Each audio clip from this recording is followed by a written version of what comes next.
कार्तिक मास की कथा करती भव से पार, तीसरा अध्याय लिखूं। 30वां सॉरी भाई, 30वां अध्याय लिखूं। हुई हरि कृपा अपार। बोले श्री कृष्ण भगवान की जय। भगवान कृष्ण ने कहा, हे प्रिय, नारद जी के वचन सुनकर राजा पृथु बड़े सोच में पड़ गए। अंत में उन्होंने नारद जी का पूजन करके उनको विदा किया। इसीलिए माँ कार्तिक और एकादशी, यह 3 व्रत मुझे अधिक प्रिय हैं। वनस्पतियों में तुलसा, महीनों में कार्तिक, तिथियों में एकादशी और क्षेत्रों में श्री प्रयागराज मुझे बहुत प्रिय है। जो प्राणी जितेंद्रिय होकर इनका सेवन करता है, वह यज्ञ करने वाले मनुष्य से भी अधिक प्रिय लगता है। जो प्राणी विधि से इनकी सेवा करते हैं, उनके मेरे अनुग्रह से सब पाप दूर हो जाते हैं। भगवान कृष्ण के वचन सुनकर सत्यभामा ने कहा, हे नाथ, आपने यह बात बड़ी आश्चर्यजनक कही है कि दूसरे के लिए पुण्य के फल से कलह की मुक्ति हो गई। यह प्रभावशाली कार्तिक मास आपको अधिक प्रिय है कि जिससे पतिद्रोह का पाप केवल स्नान के पुण्य से ही नष्ट हो गया। दूसरे मनुष्य द्वारा किया हुआ पुण्य उनके देने से कैसे मिल जाता है, ये आप मुझे बताइए कि दूसरा कोई पुण्य करे और हमें दे दे तो उसका पुण्य कैसे मिलेगा। तब भगवान कृष्ण ने कहा, बिना दिया हुआ पुण्य और पाप जिस कर्म द्वारा मिलता है, सो ध्यान से सुनो। सतयुग में देश, ग्राम तथा कुलों को दिया पुण्य या पाप मिलता था, लेकिन कलयुग में केवल कर्ता को ही पाप और पुण्य का फल भोगना पड़ता है। सत्संग करने पर भी वह व्यवस्था की गई और सत्संग नहीं, संगत यानी जिसकी संगत से जैसे पाप और पुण्य दूसरे को मिलते हैं, उसकी व्यवस्था भी सुनो। एक दूसरा का संग से भी पाप पुण्य मिलता है। पढ़ना, यज्ञ करना और एक साथ भोजन करने से पाप पुण्य का आधा फल मिलता है। एक आसन पर बैठने तथा सवारी पर चढ़ने से, श्वास के आने जाने से पुण्य व पाप का चौथा भाग प्राणी मात्र को मिलता है। स्पर्श करने, भोजन करने से और दूसरे की स्तुति करने से पुण्य और पाप का 6वां भाग मिलता है। दर्शन करने, सुनने तथा ध्यान करने से मनुष्य को पुण्य और पाप का फल 10वां अंश मिलता है। दूसरे की निंदा, चुगली और धिक्कार करने से उसका 7वां भाग मिलता है। पुण्य करने वाले मनुष्य की जो कोई सेवा करता है, वह सेवा का भाग लेता है और अपना पुण्य उसे दे देता है। नौकर और शिष्य के अतिरिक्त जो मनुष्य दूसरे से सेवा कराकर उसे पैसे नहीं देता, वह सेवक उसके पुण्य का भागी होता है। पंक्ति में बैठा यानी पंक्ति में बैठे हुए भोजन करने वाले की पत्तल को जो व्यक्ति लांग जाता है, वह उसे, जिसकी पत्तल उसे ने लांगी है, अपने पुण्य का 6वां भाग उसे दे देता है। स्नान तथा ध्यान आदि करते हुए मनुष्य से जो व्यक्ति बातचीत करता है या उसे स्पर्श करता है, वह अपने पुण्य का 6वां भाग उसे दे देता है। जो मनुष्य धर्म के काम के लिए दूसरों से धन मांगता है, पुण्य का भागी होता है। ठीक उसी तरह जिस तरह की दान करने वाले का पुण्य का भागी होता है। जो मनुष्य धर्म का उपदेश करता है और पश्चात श्रोता से याचना करता है, वह अपने पुण्य का छठा भाग उसे दे देता है। जो मनुष्य दूसरों का धन चुरा कर उससे धर्म करता है वह चोरी का फल भोगता है और शीघ्र ही निर्धन हो जाता है, और जिसका धन चुराता है वह पुण्य का भागी होता है।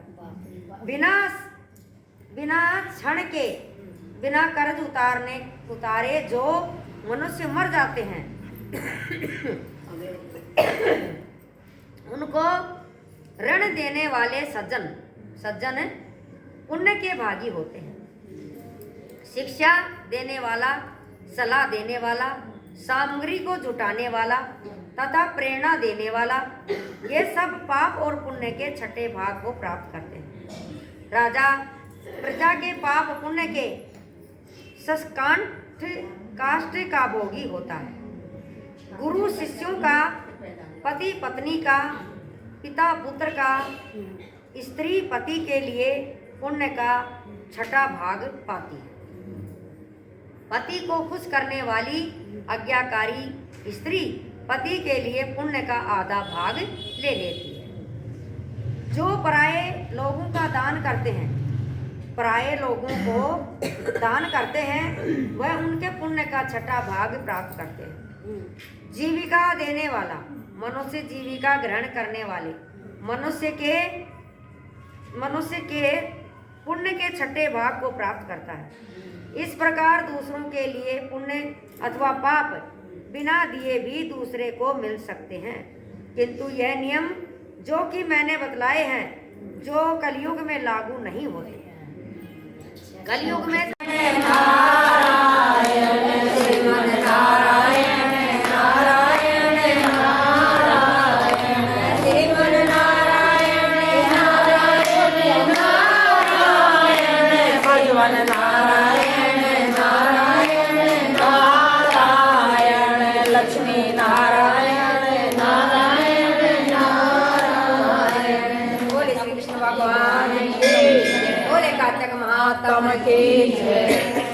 कार्तिक मास महात्म का यह 31वां अध्याय बतलाया भगवान ने प्रभु स्मरण का सरल उपाय।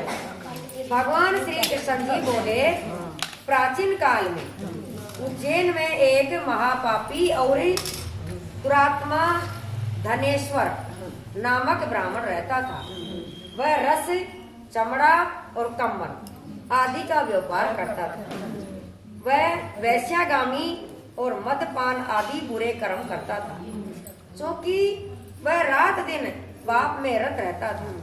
इसीलिए वह व्यापार में नगर नगर घूमता था।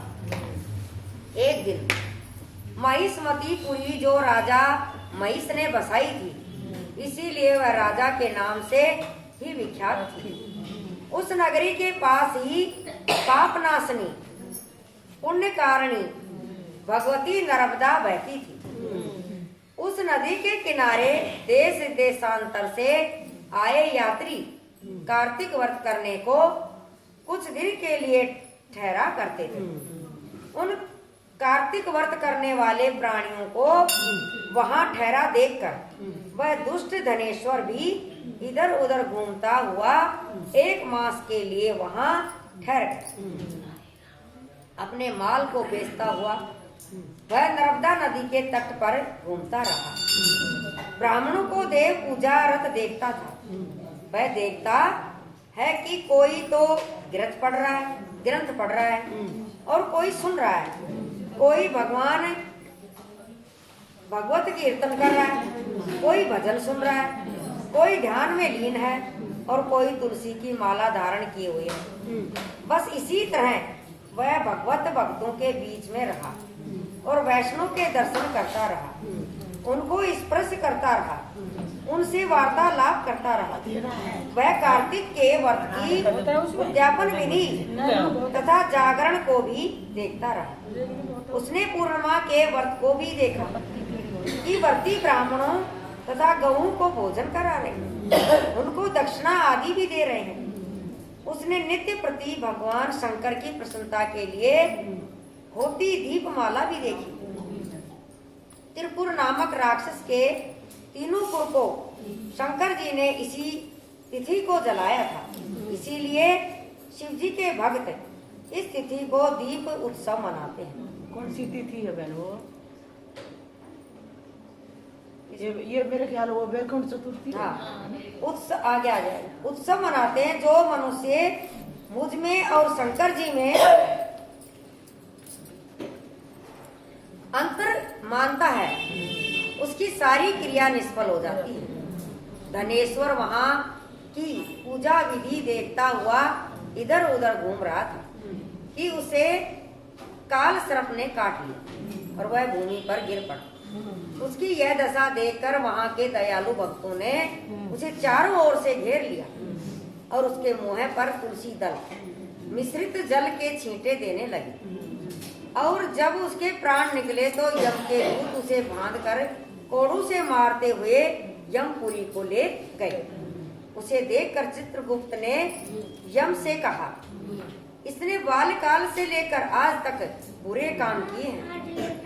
इसके जीवन में पुण्य का तो लेस मात्र भी नहीं दिखाई देता। यदि मैं पूरा 1 वर्ष आपको सुनाता रहूं तो इसके पापों की सूची समाप्त नहीं हो सकती। चित्रगुप्त की बात सुनकर यमराज ने बड़े क्रोध में आकर उसे अपना कालनेमी के समान भयंकर रूप दिखाते हुए अपने अनुचरों को आज्ञा देकर कहा, हे प्रेत सेनापतियों, इस दुष्ट को मुग्धरों से मारते हुए कुंभी पाक नरक में डाल। सेनापति ने मुग्धरों से उसका सिर फोड़ते हुए कुंभी पाक नरक में ले जाकर खोलते हुए तेल के कढ़ावे में डाल दिया।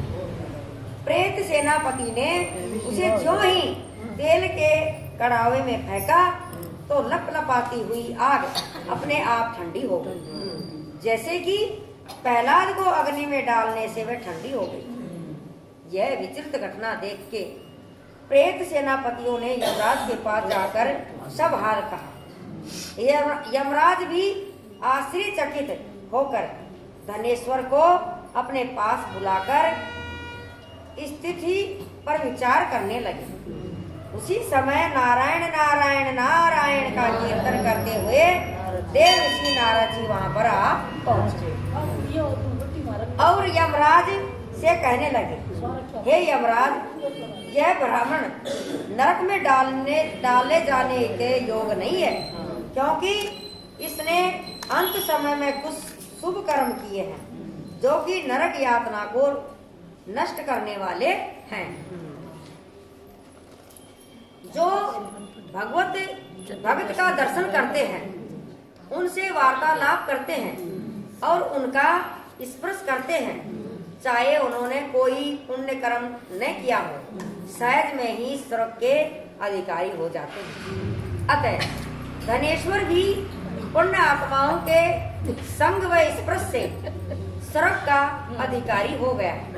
अतः यह पुण्य आत्मा है, इसे यक्ष योनि दो और इसे केवल पाप भोग करने वाले नरक को ही दिखाकर ले आओ। भगवान कृष्ण ने कहा। जब नारद जी ऐसा कहकर चले गए तो धनेश्वर को पुण्य आत्मा समझते हुए यमराज ने दूतों को उसे नरक दिखाने की आज्ञा दे दी। बोले श्री कृष्ण भगवान की जय। श्रीमन नारायण नारायण नारायण श्रीमन नारायण नारायण नारायण श्रीमन नारायण नारायण नारायण श्रीमन नारायण नारायण नारायण। बोले श्री कृष्ण भगवान की जय। कार्तिक मातम का 32वां अध्याय।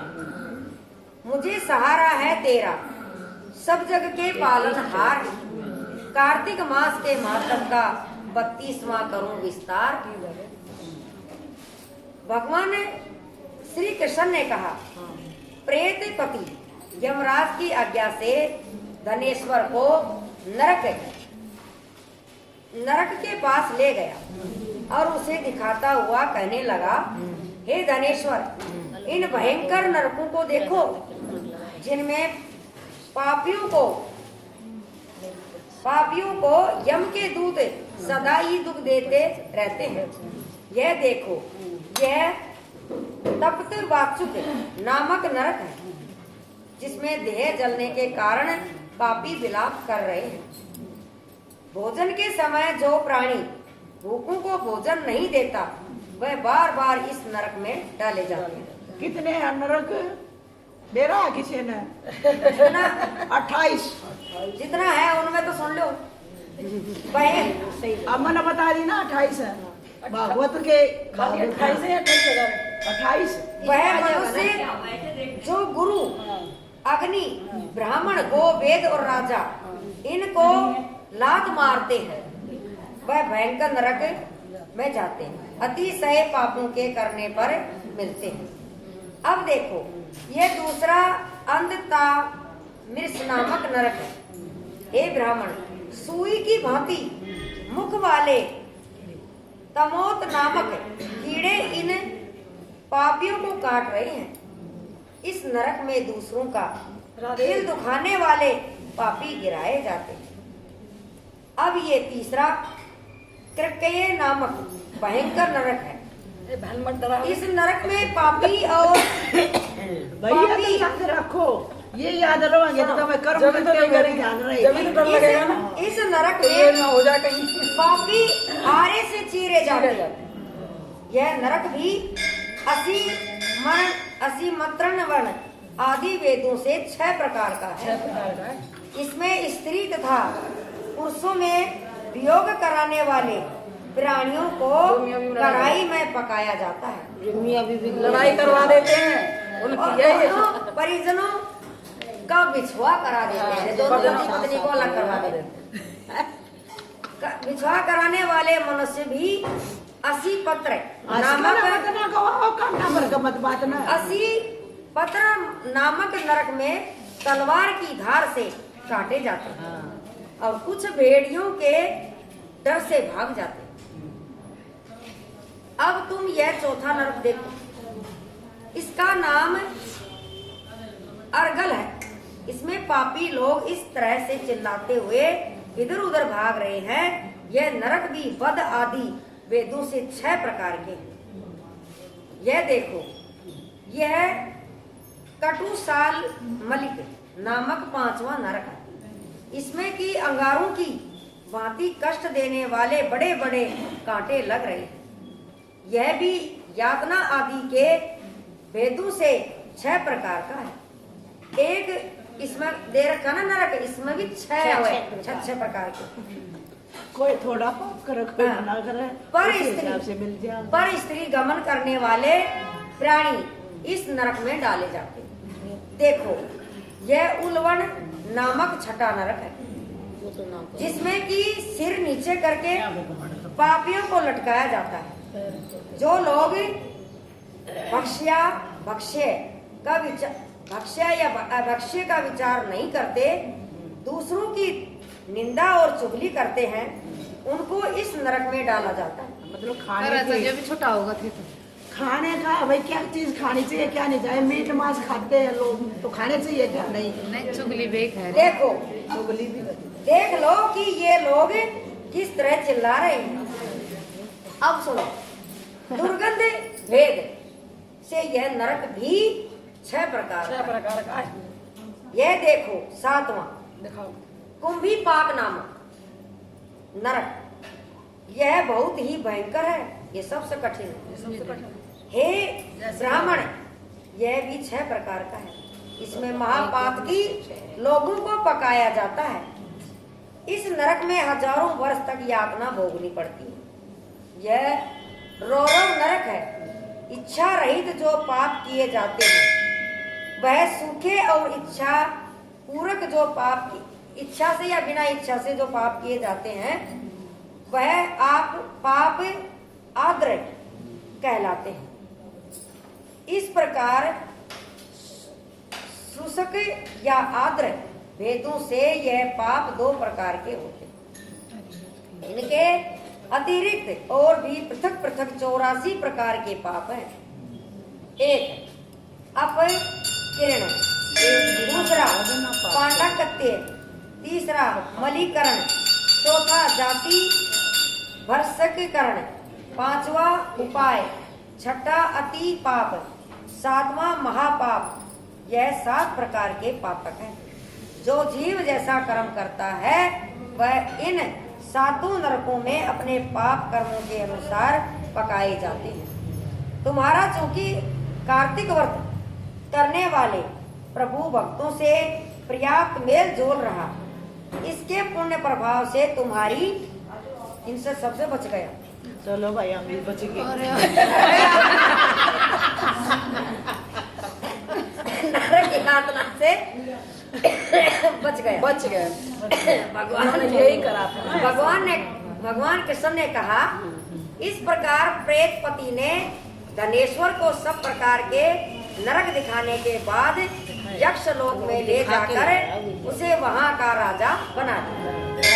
वहाँ पर उनका नाम धनक्ष हुआ और वह कुबेर जी का सेवक बन गया।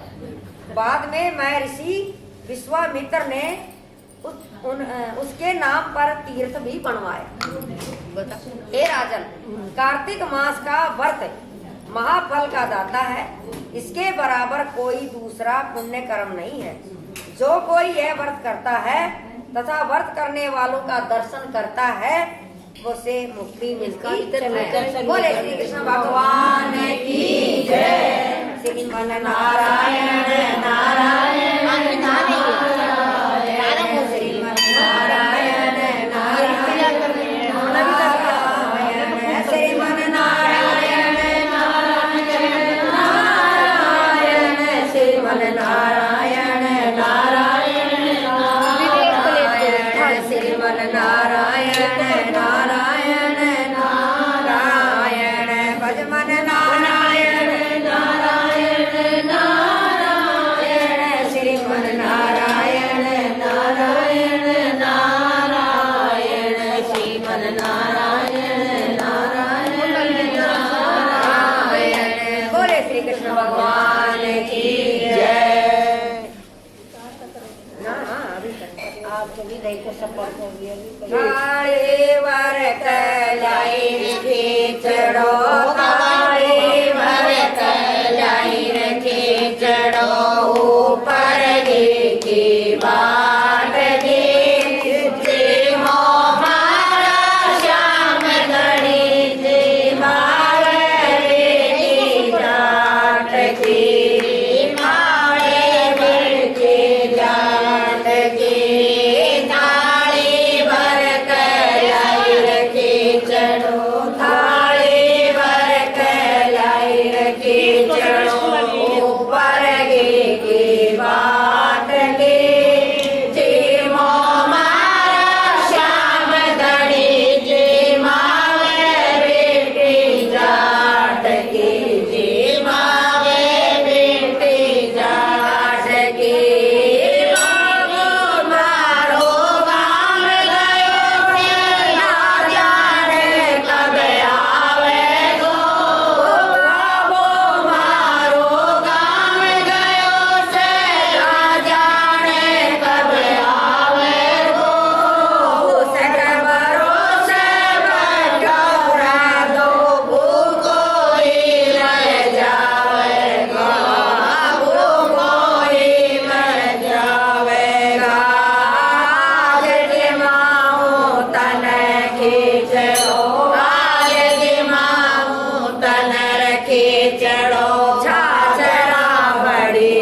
श्याम खेचड़ो खायो जी घोड़ा वाला भगता के घोड़ा मारा भगता के सावरिया राख हाट की जे मो मारा श्याम धनी जे मावे बेटी जाट की जे मावे बेटी जाट की थाली भर के लाई की चढ़ो थाली भर के लाई की चढ़ो ऊपर की बाट की जे मो मारा श्याम धनी की मावे बेटी जाट की मावे बेटी जाट की भगती हो तो घर माँ जैसे सावरिया घर आवे जो भगते हो तो घर माँ जैसी सावरिया घर आवे जो शोभन लाल द्वार प्रभु के हरस हरस गुण गावे गो शोभन लाल द्वार प्रभु हरस हरस गुण गावे गो साचो प्रेम प्रभु से हो तो साचो प्रेम प्रभु से हो तो मूरत बोले काढ़ के जे मो मारा श्याम धनी जे मावे बेटी जाट की जे मावे बेटी जाट की थाली भर के लाई के